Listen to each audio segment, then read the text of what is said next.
Good morning, and thank you for joining us. Today, we are going through our buyer consultation guide. I'm Joanne Taranto. And I'm Tom Matthews. And today we want to just take people through this so that you can get a sense of what it takes to buy a property in Massachusetts. And this is what we used to sit across the table with people to do. But now we're going to do it with this video to help people because of this COVID environment. So Joanne, you want to take people through this first page that we have? Let me see here. Yeah, so when you're meeting up with a buyer's agent, especially if you're doing this for the first time, a lot of people don't understand what the role is of their agent and what their role is in the transaction, because you as the buyer have responsibilities and your agent also has responsibilities. So this service commitment outlines a bit of what our responsibilities are. And those are to communicate in a timely and efficient manner with you, help you plan a home search that's based on your needs and your wants, introduce you to highly relevant properties and neighborhoods, especially if you're relocating. This is a really important part of our leadership in the transaction. Help you to obtain financing for purchasing a home. So depending on what your scenario is, getting a lender that's a good fit for you. Preparing an offer to purchase for the property of your choice. Obviously, that's, the paperwork is an important part of this process, and understanding and knowing how to complete it is our responsibility. Representing you in the transaction with the seller. That's very important because we have a lot of conversations, behind the scenes about, your personal situation, but those are not pertinent to a real estate transaction. So helping to represent you to our fullest abilities in the transaction to protect you and your deposit monies so that you can get through to a closing table.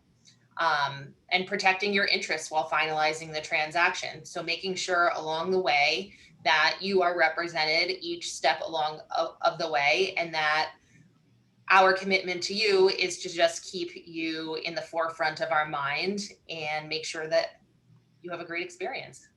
Awesome, Joanne. And I want to say I love working with buyers, so this is like super fun to present this to people. So this next page is the licensee consumer relationship disclosure.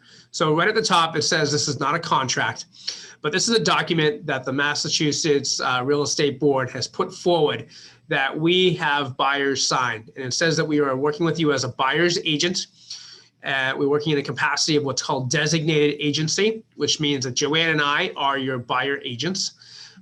We have you sign this. This gets submitted with an offer. Now, the way this works in Massachusetts is that you have what's called implied agency and an implied contract, because Joanne and I don't actually use buyer contracts. We started working together 17 years ago with a lot of first-time home buyers who we thought, contracts are intimidating to people buying their first home. And so we've just built a model not using contracts. It doesn't work for everybody. There are some buyers that want a buyer contract with their agent. There are many agents who want a contract. But for us, this has worked really, really well, and we're going to stick with it. So I just wanted to point out what this form is. So Joanne, you want to tell us a little bit about what a buyer agent is? So this is straight from the law, the definition of buyer agency. And the most important pieces to this are that the agent owes the buyer undivided loyalty, reasonable care, disclosure, obedience to lawful instruction, confidentiality and accountability, provided, however, that the agent must disclose known material defects in the real estate. And so as a buyer's agent, what Tom and I try to do is we try to represent all aspects of the transaction, and we will go through a home and we will point out things that we think could impact value in the future or impact value at the present time, impact your lifestyle, the way you live in the home. And that's part of the service that we provide as buyer agents. Excellent. Thank you. So how much does a buyer agent cost? This is like a big question that everyone has, and there's no cost to you. We kind of call it the rite of passage, because when you buy your first home, your fee is being paid for by the seller. They're splitting their fee. If you're buying your second home, then you've gone through the process of selling a home and splitting commission up. In our market area, it's very common for the seller to pay a commission to a listing brokerage, which then splits it with the buyer broker. You know, Joanne and I started our business 17 years ago. And when we started our business, we said to ourselves that we want to build a buyer agency business where we get buyers the best deal we can get them. Because even though it means that we'll make less money, because we want them to have a great experience. We want them to call us when they want to sell the property, and we want them to refer us to their friends and family. And that was just a decision that we made. And we made that decision 17 years ago. And you know, I'd say the proof is in the pudding. You know, last year we sold 45 homes in 2020, and 43 of them were referred to us by someone who knows us, likes us, and trusts us. We have families that have done 5 to 7 transactions with us. It all starts with buying a piece of property for the first time. So it's a real big commitment to us for the buyer to feel comfortable that we are going to put their interests first, that we are going to be a fiduciary for them, and that we are going to guide them, because our goal is to ensure that they have a great experience. And what we say in real estate is that you make money in real estate when you buy a property, but you don't realize that money until you sell it. So it's really important to buy right. Right. Oops, here we go. So you're probably thinking to yourself, well, you know, I've been recommended to a couple of real estate agents, and I should at least have a conversation with each of them to get the process started. And I applaud you for that, because, you know, doing your due diligence is a very important part to this process. So we want to talk a little bit about what to look for in a realtor, because especially if you've never done this before, you probably don't know what you're looking for, and you wouldn't know what you were missing unless you were on the other side, you know, buying another property with somebody else and had a basis for comparison. So most importantly, great listening skills. Somebody, you know, if you tell them, I want to buy a colonial style home with a 2-car garage, somebody that is going to send you appropriate properties and want to show you properties that will meet that goal. Industry experience. Obviously, length of time is one way to measure industry experience, but I think a very important way to measure experience is by how many transactions they've done in the last 12 months, because that keeps their experience most relevant to the way the market is at the given time. Help you to determine your comfortable buying range. So for those people who are very financially responsible and don't carry a lot of debt, you'll get pre-approved for, you know, a very large number, and you'll look at that monthly payment and say, well, I'm not comfortable paying that. And so what your agent should try to help you do is work backwards with that, considering taxes and insurance in each location and deciding what makes most sense for a comfortable budget, because that may be slightly different in different towns. We're here to save you time and energy by narrowing your search criteria. A lot of times people come to us and they say, I want to buy a home, I don't know where to look. And they're looking at, you know, 7, 8, 9 different towns. And we're going to help narrow down that search criteria to get in to the home and lifestyle that really suits them best. Educating you about the market, right? So you have to be working with somebody who knows what's happening in the market, who's working with both buyers and sellers and can understand, you know, both sides of the transaction at that given moment.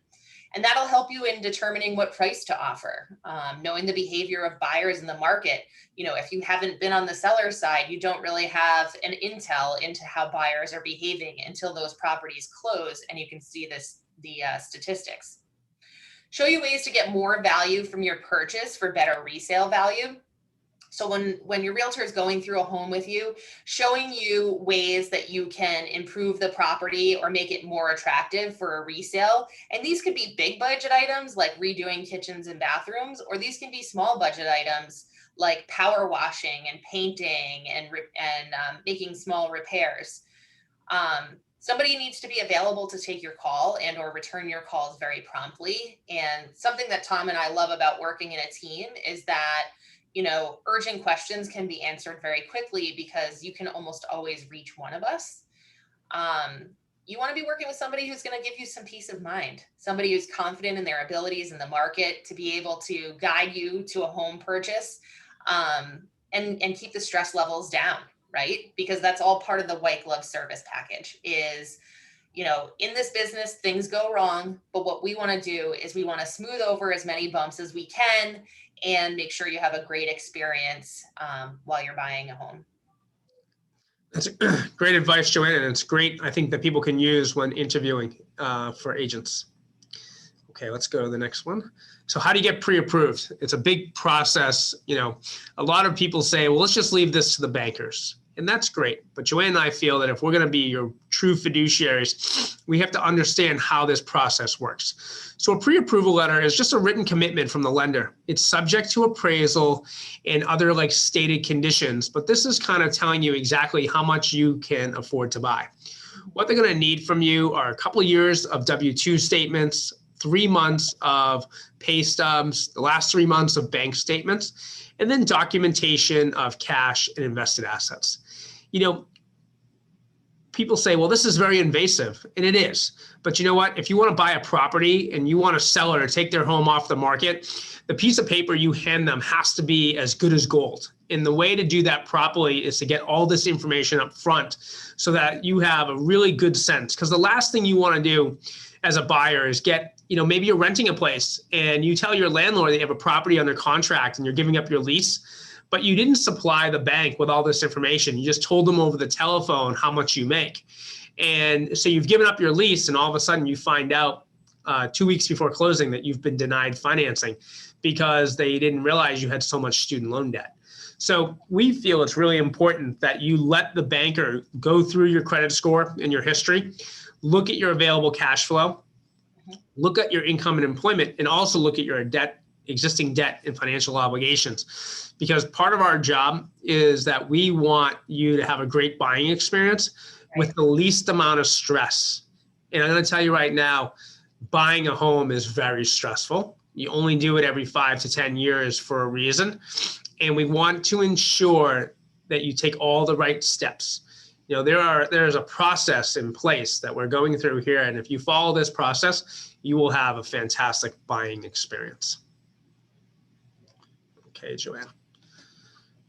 So writing an offer, we don't expect you to, you know, read this document right now because it's very small. But what we want to go through here is how to write an offer. And the importance of knowing how to write an offer comes in because when you find a home that you really connect with and a home that you're excited about, it's really hard to focus on the mechanics of writing the offer. So this is why we go through the paperwork up front, because the next time that you see this document, it's going to be in front of you looking for a signature.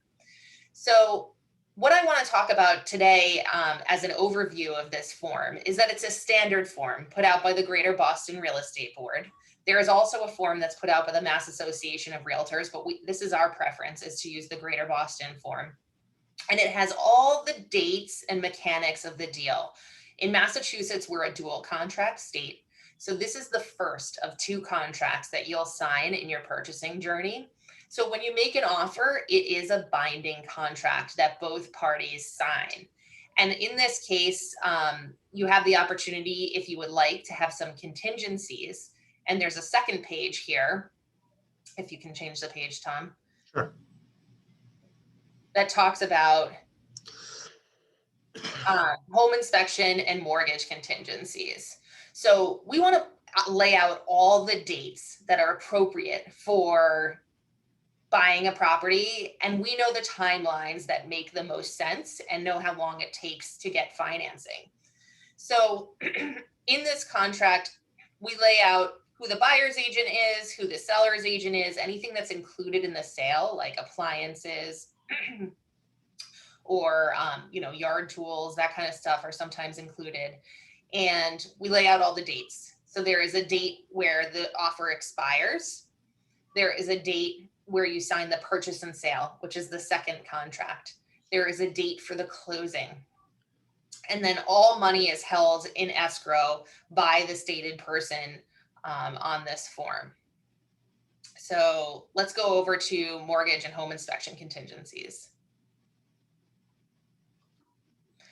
So this is a standard contingency form. It's another form put out by the Greater Boston Real Estate Board. You can see that there are several things you can check off here. One being the mortgage contingency. So if you are applying for a mortgage and would like to protect your deposit with a contingency, we recommend using this form and we recommend filling in what's called a commitment date is the first date that's important on here. That is the date by which the loan has received, the bank has received an appraisal on the property, the loan has gone through its full underwriting process, and they issue you a letter committing that they will give you the loan on the house. And that date is very important because once that date comes and goes, that mortgage contingency is lifted. And as part of that, you'll agree to fill out a loan application in a timely fashion by your purchase and sale so that we make sure that your financing is moving along in a expeditious fashion. Then we have the inspection contingencies, and there's a general contingency, a radon contingency, a pest inspection contingency, and a lead paint contingency. The general inspection contingency covers most components of the house. And, home inspectors are licensed in the state of Massachusetts. So what we try to do is make a recommendation for a home inspector for you to use, somebody that we have experience with. And then this contingency will give you, an allotted period of time, in this case, 7 days from your accepted offer, to conduct a home inspection. There is an aggregate dollar amount that you can fill in here where you can say repairs you're willing to take on. And this is part of strategy when you're making an offer. If you're in a very competitive situation, you may want to make that inspection contingency $5,000 or $10,000, meaning that you're not going to come back to the seller because they have a broken tile in their mudroom or they have a leaky faucet in the half bath. Those are not things that are really going to impact your well-being in the home. It would protect you, though, from larger projects like a leaking roof or a failed heating or air conditioning system. So it's important to talk with us about what makes sense to put in there. Then the next date is the notification date. So after you've had this period of time, you need to then tell the seller, by this date, we're going to let you know what the results of the home inspection are, and how we'd like to proceed or not proceed with the transaction. A pest inspection contingency is in place for a pest inspector in the state of Massachusetts has to be able to eradicate the issue as well as find it. So you'll need a company that can identify things like wood-boring insects or other pests like rodents and then be able to eradicate them. It's a separate inspection from a general home inspection. And generally it's something that we recommend if we think the house needs it. Can I just add something in real quick? In regards to the home inspection, you basically have 3 options after a home inspection. You can move forward with the transaction. You can withdraw from the transaction, having your earnest money returned to you, or you can try to have the seller either fix or credit you some money. And I think it's important for buyers to hear that, Mm-hmm. But go ahead, Joanne. The last piece is a lead paint inspection contingency. And on the lead paint, any house built before 1978, there's a presumption that there could be lead paint. And a lead paint inspector is somebody who's also licensed by the state and is a separate inspector from a home inspector or a pest inspector. Excellent. Well, thank you, Joanne, going into such great detail covering what an offer and this mortgage contingency is, an inspection contingency. We'll move on to, let me see here. Oh, sorry, guys. All right. How to get an offer accepted. This is like an important thing because we just went through the mechanics of writing an offer, but how do you get that offer accepted? So Joanne and I will analyze comparable sales for you. And this is what your realtor should be doing for you. We hear too many stories of buyers putting in offers and they ask, well, how did you come up with your value? And they say, I just went online or I just picked something that felt good to me. Well, not here at the Tom and Joanne team. We're going to analyze sales for you. We're going to look at past sales in the past 3 to 6 months. And we try to look at a geographic area. Typically, a half mile, quarter mile around the subject property. It's really important to focus on location and then time. If we're in a high pace market like we are in 2021, maybe we're looking at under agreement sales, trying to see if there's any data points that we can pull out. Then we consider your objective in the sale. If you overpay for a property by $5,000 or $10,000, but you're going to be in it for 20 years, does that matter as much as it does the time in being secure? Or if you're only going to be in it for 3 to 5 years, then it does matter. And that's your objectives are really important. Can you adjust the home inspection threshold? Like we said, you can put a big threshold in there. If it's a soft market, you might have a $500 threshold. So, everything has to be fluid, and it has to apply to the market that we're in right now. Right. Can you speed up the financing contingencies? The answer is yes, if the market dictates. And there are times right now in certain markets where people are just waiving contingencies. Not something we recommend as a first move, but something that is a tool in your toolbox and how to know how to use those tools. Right. Then we talk about accommodating the seller's desired closing date. Probably the biggest thing that a lot of buyer agents don't do is that when they have a buyer who's interested in the property, they don't pick up the telephone and call the listing agent and say, hey, how you doing today? My name's so-and-so. My name's Tom Matthews. I have a buyer who's interested in your property. Tell me a little bit about your seller. What's important to your seller? Is it money? Is it terms? Is it the closing date? And getting that information is so critically important because as a listing agent, Joanne and I have seen so many fantastic offers presented to us, but the date didn't work. Right. Cash offer, over asking price, no contingencies, but the buyer needs to move in 30 days and our seller needs 60. And the buyer won't be flexible until the seller has to let the offer go. So it's not just about what you want. Coming together with a contract is a negotiation between two parties. Right. And Joanne and I always say you have to be prepared for a counter proposal when you make an offer. In negotiating, we call it the BATNA, and that is the best alternative to a negotiated agreement. Be prepared for a counter offer right up front so that you are mentally ready to bob and weave and do what you have to do. And we say, don't assume you will get the opportunity for best and final offer because you may not. There may be an offer that stands out. So we say to people, you have a pit in your stomach that you have this feeling. And we say, make an offer that pit in your stomach is feeling like, if I win it, I'll be really excited. And if I lose it, I won't have any regrets because I went to my best. And that says we're going to go into your best with a multiple best situation because Joanne and I have been in situations where we're representing a seller and we have 15 offers and we're scanning through the offers, making our phone calls, but there's an offer that stands out. But maybe we need to tweak that offer. We might just go back to that best offer. You don't always get an opportunity to get a best and final. And so we want to make sure that we have represented you.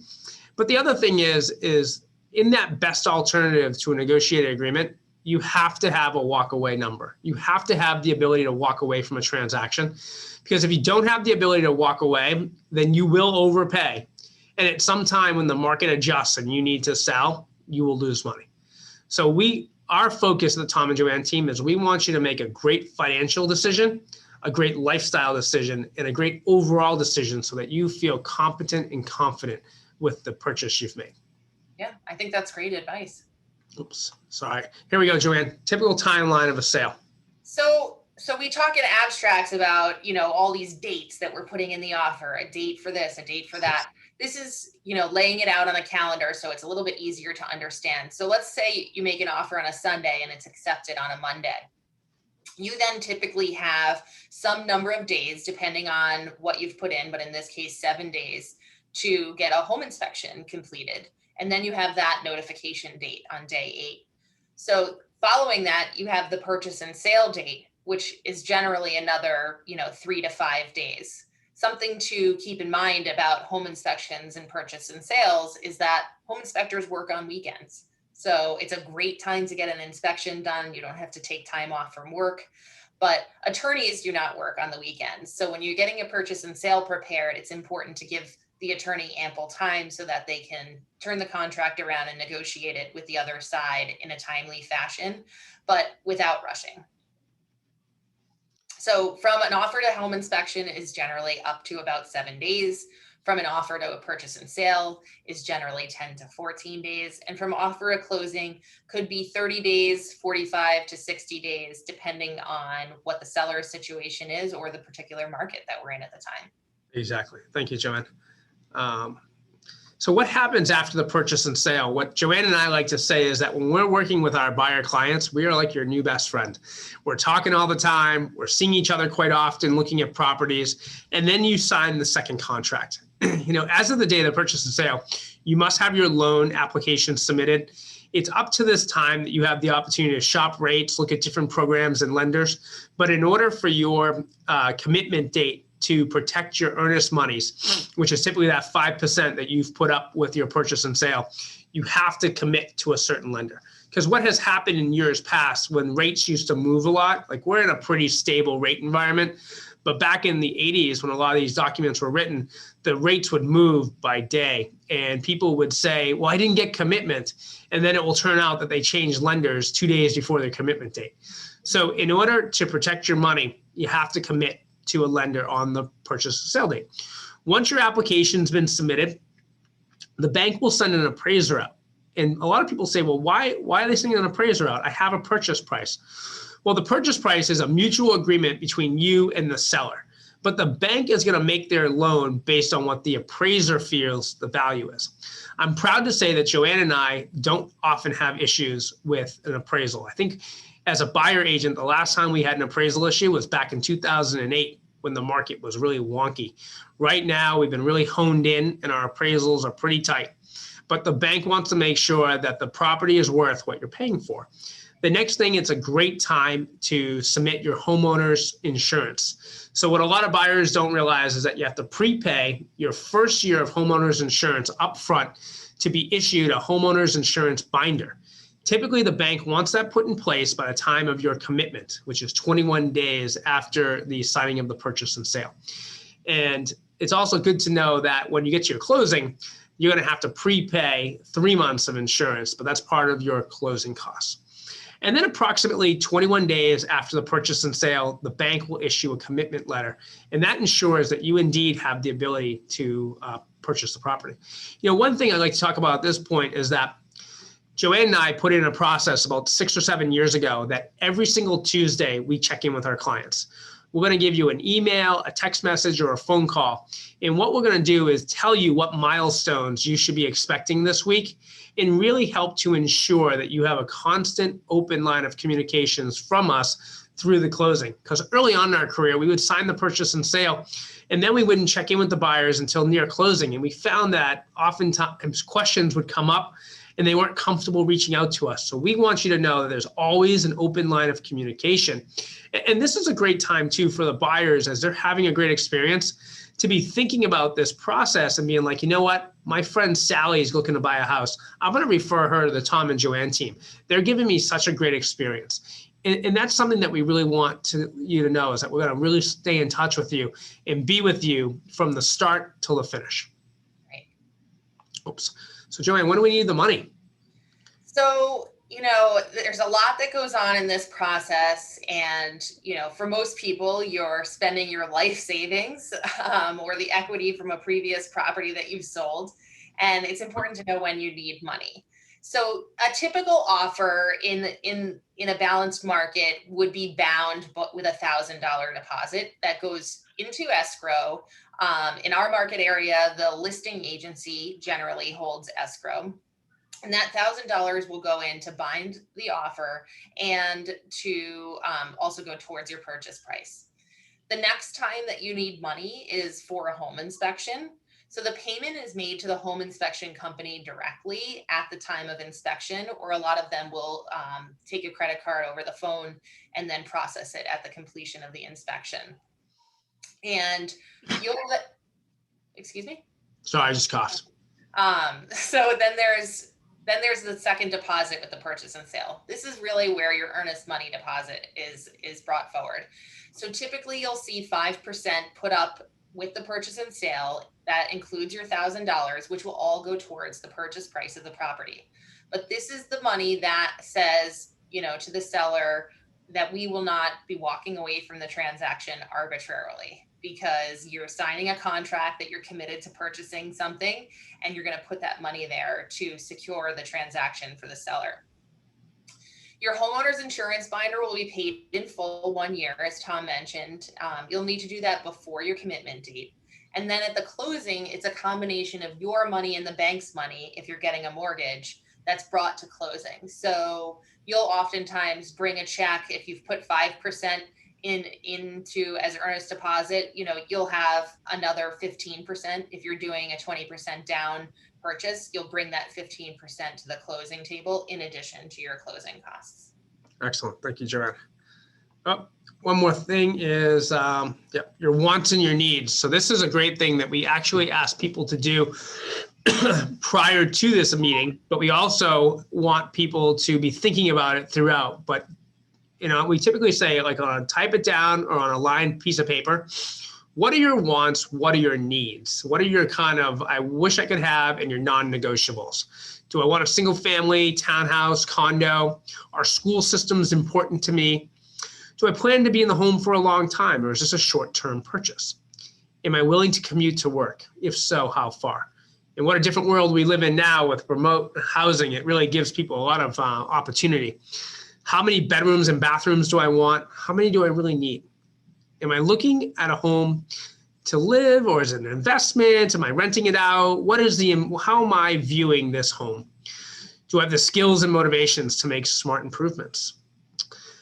And you can see the list. Do I want a yard, a pool? But by putting together a list and really vocalizing this, particularly if you're a couple buying a property, you both have images in your mind of what you want to purchase. And it's a really great activity to talk about this, to put down on paper what you want to see. And then what we ask for is that you give Joanne and I a copy of this list. So it's a guide.